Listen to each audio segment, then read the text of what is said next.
Welcome to Wealthing Talks. I am your host, Alicia Castillo Holley, bringing you real-life conversations from Silicon Valley or somewhere around the world. We will talk about disruptors, angel investments, venture capital, and of course, family offices. Join me along with my children, their families, friends, disruptors, and investors as we explore the fascinating world of creating wealth in a completely different and authentic way.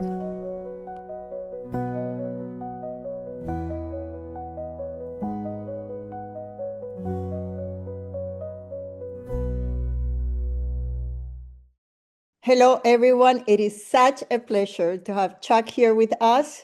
I'm an investor in his company several times. Chuck, thank you so much for being here with us. Oh, Alicia, it is absolutely my pleasure. Always great to sit down and talk with you. A little more formal this time, but always a pleasure. Thank you. Thank you. So let's just start with what are you doing now and how did you get here? Sure. Well, I am the CEO and co-founder of a company called Autonomous Imaging. We develop a thermal night vision systems for both safety purposes and security purposes. We started this company in earnest about the 2019 timeframe, evaluating opportunities and things that we wish to accomplish. Made our first payroll in March of 2019, kind of opened the doors at that point, and began evaluating basically problem set and how concepts that we had for the technology could intersect problem set and make sure that we did a good job of defining that. How did I get here? Decades of work in the high tech space. A disproportionate amount of time in semiconductors directly, but I also worked in the networking industry, the datacom telecom space. Had a long history along the way that in those markets that paralleled defense, as well as industrial and consumer applications or commercial applications. So pretty much just a broad-based deep dive technical knowledge of the industry from the semiconductor up through the system, and I've held numerous positions, from being on the front edge of sales all the way to C-suite management. So did you just wake up one day and said, I'm going to be an entrepreneur and raise a whole bunch of money and I'm going to build a unicorn, or how did it go? Pretty much, yeah. So, yeah, that pretty much sums it up right there. But in all honesty, I worked, my first company out of college was Texas Instruments. It was a great experience, but it was even back then a huge organization. And I had worked for, over my career, I had worked for a number of larger public companies, and always felt that in the smaller organizations, the dynamics was just so much better. Decision making was so much quicker. The ability to make a mistake, learn from the mistake, and adapt to the mistake was encouraged. Not so much to make the mistake, but it was okay to do so. In these larger organizations, an awful lot of save face, an awful lot of cover your butt, and just reduced risk taking.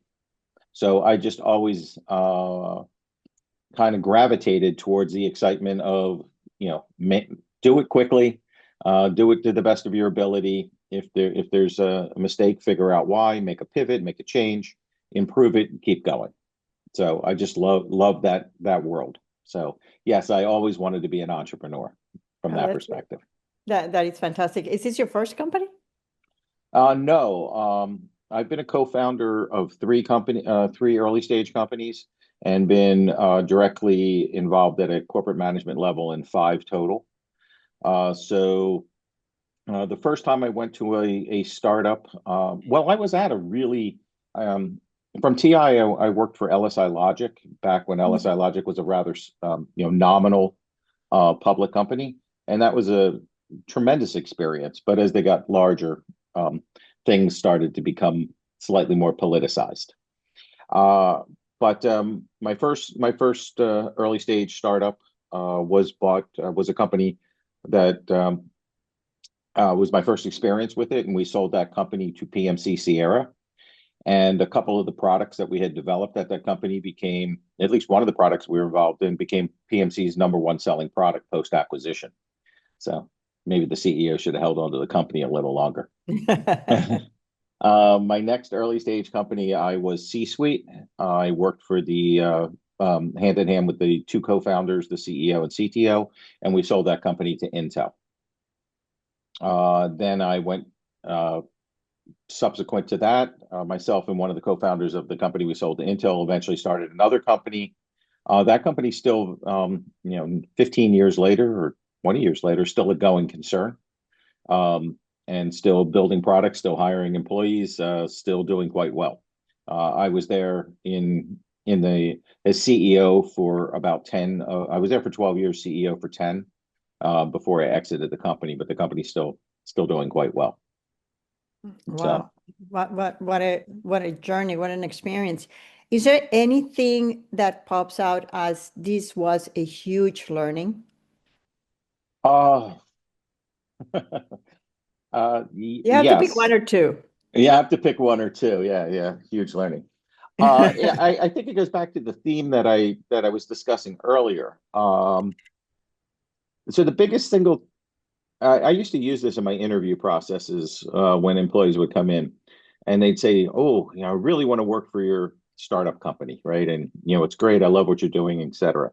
And I said, "Well, would you please explain to me your motivation?" So as it stands, we have less patents, we have less people, we have less money, um, we have less market share. In fact, there's almost nothing I can point to where the public company in our space or the entrenched incumbent is not better off than we are. So why do you want to come here, and what do you think our real advantage is as to why we can compete against the incumbent and actually defeat them? And I would challenge folks who came to work for us. Well, the answer is time to decision. Early Wow. stage companies have an unequivocal, incredible advantage in time to decision. If your executives and your founders and your investors understand the value proposition of time to decision, you can leverage that to beat the big guy. And that's where I go back to, what we were talking about earlier, where I said you can make a decision, execute upon it, test it, validate it, verify it. If it's wrong, you can make a decision to change it, Yeah. modify it, test it again. And you could do that 2 or 3 times before a big company will even decide to validate one time that they made a wrong decision. That's that's the secret sauce. That's the underlying value proposition that an early stage company brings. Brings to the table. That's their value proposition. But your management team and your executive team and your investors need to understand that. That's fascinating because I don't know, 30 years ago, I started Chile's first Center for Entrepreneurship. And I'm not from Chile, but I moved there.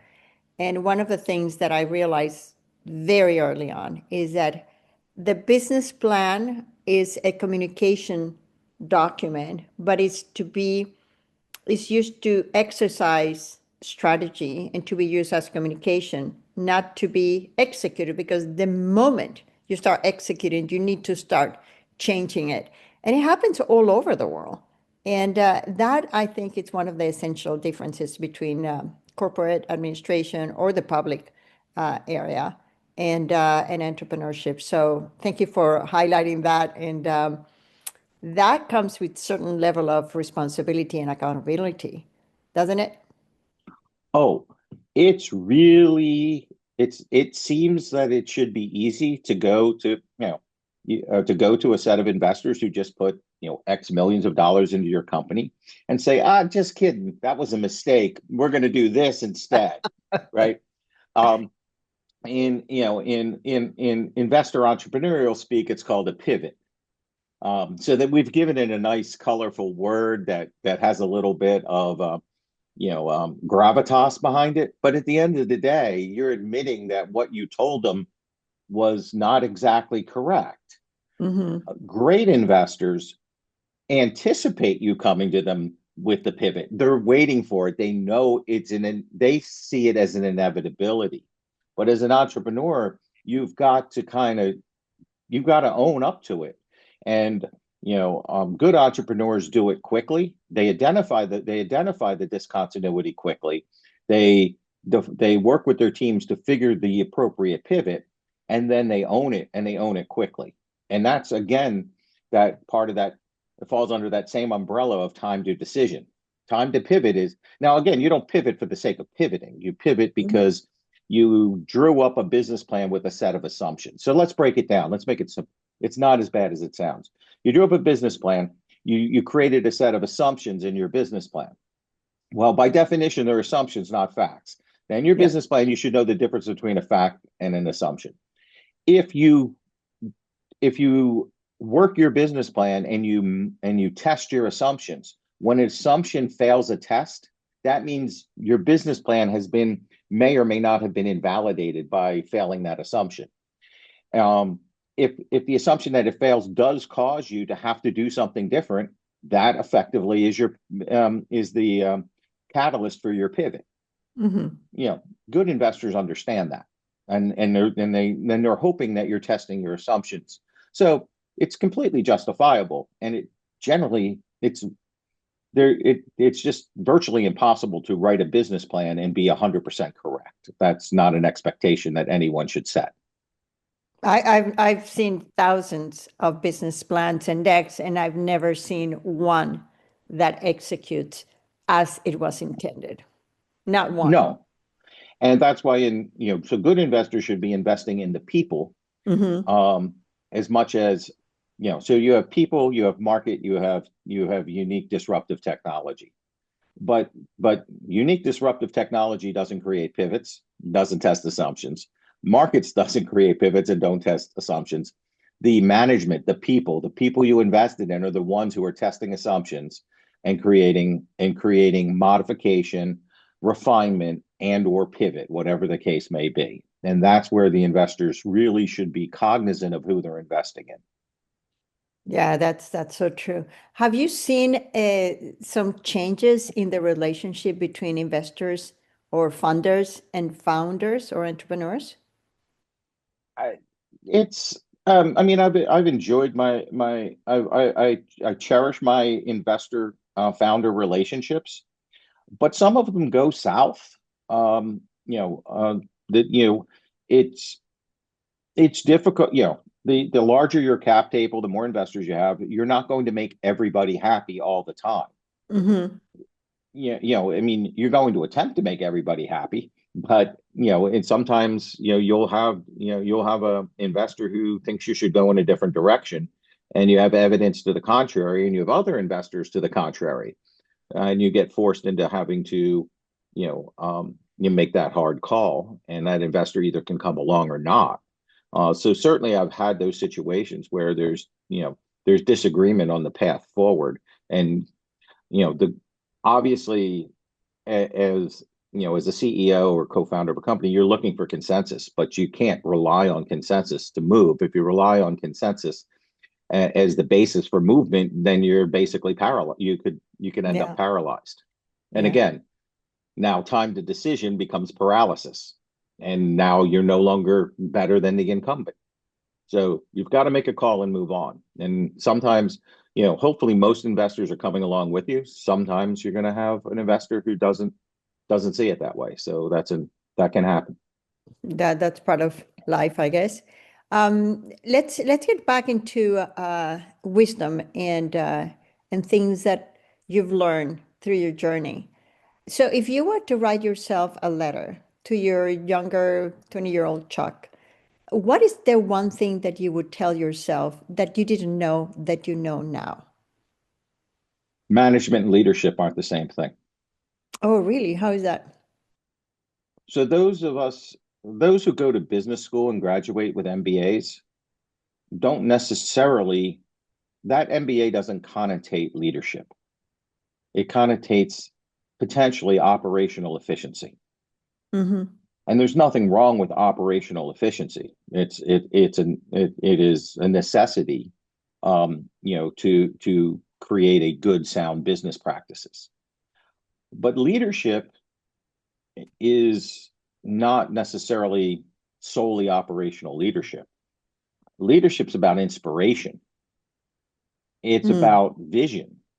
It's about having people wanting to be on your team and follow you because they want to go where you're going.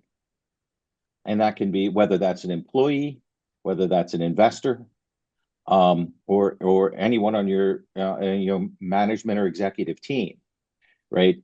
It's shared vision, and leadership is about creating that vision and having people want to follow that, right? There's an old adage that there are leaders who are followed because of their vision, and then there are other leaders who are followed because they're the leader and you, by rank, you have to do what they say.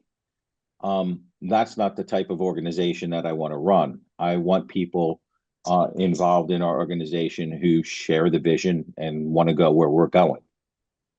And then that's about inspiration. That's not about managerial efficiency. Two different things. Both have necessity, but they're completely different. Very interesting to make that distinction. How do you cultivate leadership? What are the things that you do? I mean, I am assuming you're a good leader. I don't know. I'm just an investor. Well, let's you invested in our company, so you at some point you shared our vision. Yeah, I did. So, I'm And sorry. in the management team, I only invest in people that I get along well with, and people who look beyond just the money. So one of the things I always say, if somebody comes to me saying you're going to make a lot of money, I always tell them I can make a lot of money in many ways. This is the way that I want to make it, is being very, very passionate about the way my money is creating progress, supporting other people. So it's sort of a second decision. It's not just making money, but tell me how, tell me Well, how. you used another one of my favorite words there, so I have to stop you for a second. You used the word passion, right? So, and you asked me earlier, when did you know you wanted to be an entrepreneur, or when did you figure it out? It's when I realized that I needed to be passionate about something, but that passion had to be consistent, and never it doesn't leave you. So if you're doing something that you can be passionate about every day, right? It's not a job. It's a passion, right? As opposed to working for a Fortune 500 or Fortune 100 company where, I might be passionate about some of the things I'm doing, but I spend 90% of my time in political battles. I'm not really, that's not why I'm not passionate about coming to work to fight a political battle. There's certain inevitabilities, they happen in the corporate world or the Fortune 100, 500 world, they happen a disproportionate amount of the time. When you run your own organization, you can mitigate that. So I'm sorry, what was the question that I didn't answer that you just asked? How do you keep the leadership? But now I have another more interesting question. So fair enough. So this is this is very exciting because I wake up every morning full of energy, thinking, oh my gosh, I have another day to live. I have I have so much fun doing what I do, even though it's risky, even though I have absolutely zero control about what you guys do. I just love what I do. And most of the conversations are about what keeps you awake at night. Whereas I want to go back into what makes you wake up in the morning full of energy, because I personally think that the life is about enjoyment. It's not about fear. And I think we got it all wrong because, like you said, whenever we like something, you will find time to devote to do that, and you will feel more fulfilled. So we have to flip that. And so my question is, So there, the old question was, how do you keep your leadership alive, or how do you keep yourself uplifted? But then that morphs into what makes you wake up in the morning wanting to live another day full of excitement. Well, again, it goes back to the fact that uh, as long as the assumptions have panned out and they've been modified and the vision is still there, um, and there is, a flag at the top of the mountain that has the potential to be captured, then yeah, I'm up first thing in the morning trying to figure out what's the next route up the mountain that we need to take that day to get to that flag. Sorry for the metaphor there, but in essence, yeah, that's where it's at. Now, let me augment that slightly because um, on any given day as an entrepreneur, and especially in a leadership position, you can wake up in the morning, go onto your email or take a telephone call or log into a Zoom meeting and absolutely get crushed. Mhm. Not personally, I mean, and well, personally, but I mean the I get business, crushed personally too. right? You get crushed. You bid on something that you thought was a slam dunk, and at 8 o'clock or at 8:30 in the morning, you find out that your bid was rejected. Well, that's crushing. Mhm. Um, at a larger organization, you don't want to lose a deal, but there's lots and lots of deals, right? Smaller organizations, you have very thin threads that you're following, right? There's not that many parallel paths. So you get hit with with a terrible low. Uh, by lunch, you find out that this individual that you've been courting to bring into your organization, which provides a value proposition that's currently unserved, agrees to join you and work for you. And all of a sudden, you're you're excited, you're high, right? You're fired up. Anyway, during the course of a day, you can go from high to lows all day long. Um, but you can't emotionally react to them, or else you'll make yourself crazy. I call it flatlining for CEOs. So think of it as you see the hospital scenes and they've got the little heartbeat monitors or heart monitors and they're being given along. Flatline is bad on the TV show, but realistically, you need to achieve emotional flatline, not just through the course of the day, but through the course of the week, through the course of the month. You can never get too high. You can never get too low. You just have to know where the flag is on top of the mountain, how you measure it, how you determine that you're there, and just continue forward on the path. And you can't let the emotions take over. You can feel good about yourself. You can have passion for what you're doing, but you can't have emotional highs and lows, or you'll just burn yourself out, or you'll become stressed. And then that stress gets, then you have the problem of stress decision making that you don't want to have. You want to eliminate that. And Mhm. again, in a leadership position, you can't let that stress be seen by your constituencies, whether they're investors or employees, right? You have to look like you're confident that the path forward is the path forward, or you will lose the inspiration, right? Not Yeah. yours, theirs. Yeah, the credibility. Yeah, absolutely. Yeah. I think I haven't heard that. I think that's pretty good metaphor about the what do you call flat line. I think that's pretty good. Emotional flatlining, right? Yeah, I think that's Granted, you want the heart to be beeping, but you want the emotions to be as within a small delta. You can get a little high over a win and a little low over a loss, but you need to stay close to the midpoint as much as you can.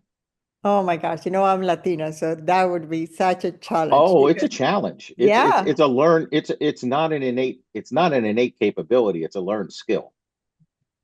I think that's really important because sometimes, I mean, when you win, I remember some of my big wins. I just felt invincible. And I'm like, look at all these losers. And then when I come crashing down, it's like, how could I be so stupid? And it's just having that level head helped a lot because people are watching you. I mean, if you're like you said, if you're in leadership position, people watch you. And so you have to maintain the rhythm. That's really, really important. Thank you for that. Uh, pill of wisdom. So let me go back to personal questions. Sure. One of the things that I reflect upon is about the essence of people. And in my particular case, I don't know if you know this, but when I was 13, I fell off a horse and I was in coma for a few days. And I saw myself dead. It's like, but I didn't die fully, but I was like, and I remember looking at me thinking, oh shoot, I died. And since that very young age, I know that my life is going to come to an end. So I want to make the most I can in the deepest possible way. And I think there is a time where we're no longer here. And sometimes you're not here, like some of the people that are coming to this podcast have not met you in person. So you're not really there, but your essence is there.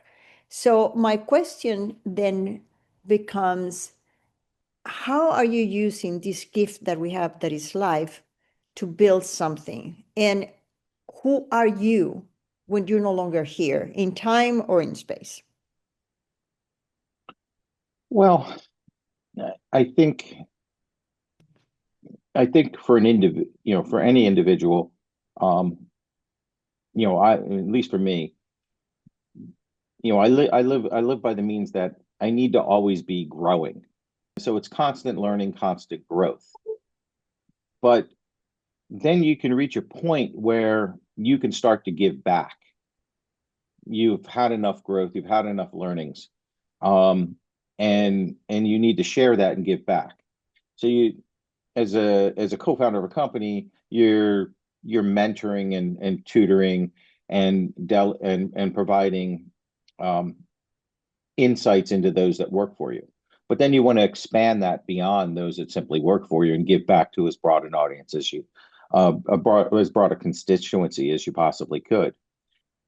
If to provide that give back, the more successful you are, the bigger the track record that you have, though, that kind of that helps you to broaden that give back. That gives you the credibility, right? And draws those who don't necessarily know that they need mentor, they know, or they need guidance. They get pulled towards you because of the kind of the aura that you've created of success and what you've done. So there is a certain benefit there. The more successful you are, the larger the constituency of people who will seek you out. And therefore, if you believe that mentorship and give back is something that's of value, not only to the individuals you're giving it to, but also for self-fulfillment, then you have a greater constituency of people that you can support. So my legacy would be that, is that I would leave, and there's lots and lots of people left behind who say, I'm better because I knew him. And Chuck made my journey better because he provided me guideposts along the way. Go back to our mountain metaphor, right? That made it easier for me to ascend than it would have been without knowing him. Yeah. Well, thank you. That's very profound. And I think that's ultimately the goal in life, is to make, a significant difference in somebody else's life, or several. Yeah. Or several. So Yeah. that's a tangential fulfillment that comes from being successful, but then it's something that is a priority for me personally. Do you think it has to do with the trajectory that you've had so far with so much experience? Or do you think that's Sure. always been there? No, I think no, I can only speak for myself and for certain experience.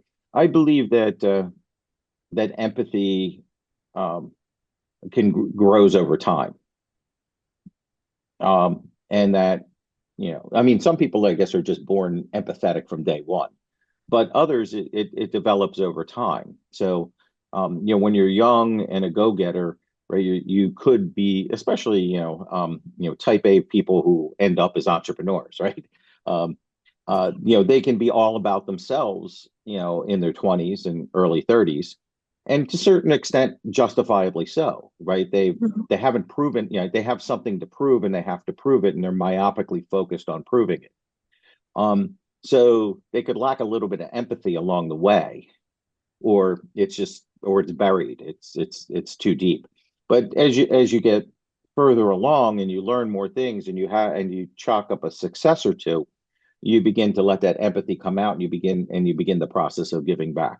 So I don't know if everybody's like that, but for me, I'm certainly far more empathetic today and far more um, open to support of others, and especially mentorship and things of this nature than I ever was in my 20s or early 30s. Yeah, I feel the same, and for exactly the same reasons that you said. I had to prove myself, and there was no room to share because I needed to build myself up. And now that I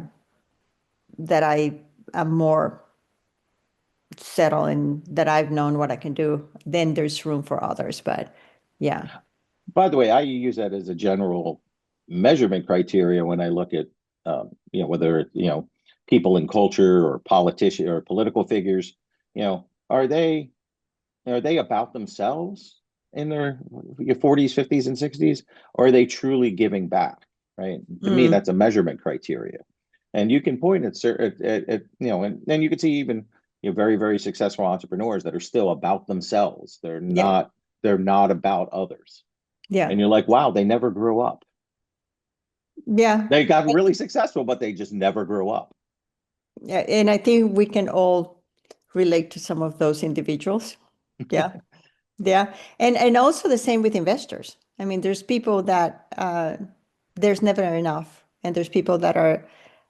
It's hard for them to go and participate in somebody else's success, especially when you need to pivot, when you need to change because success didn't come the way you expected. So I also see that in investors. There's some investors that are never satisfied no matter what. Yeah, yeah. Chuck, thank you so very much for spending some time with us, for your wisdom. It's always a pleasure talking to you, but having this focused conversation, it just brings out a little bit more of the humanity and the wisdom. I'm very grateful for your time. Do you have any last comment to make for our audience? Oh, well, just thank you so much for the opportunity to speak with you. As always, it's always enjoyable.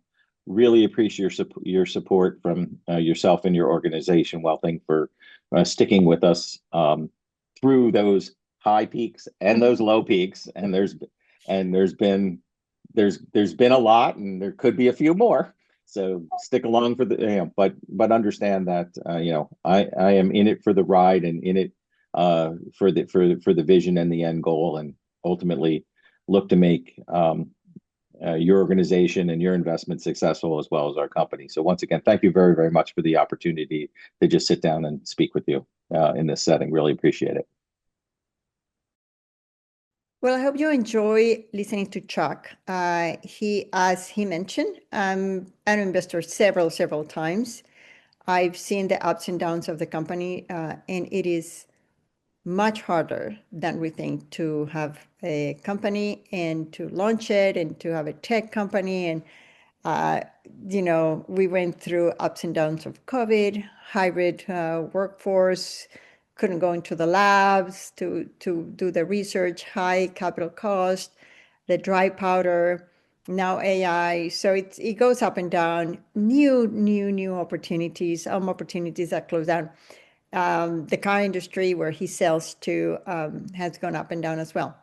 But throughout all of this, I think resilience is the key, and being happy about the work that you do.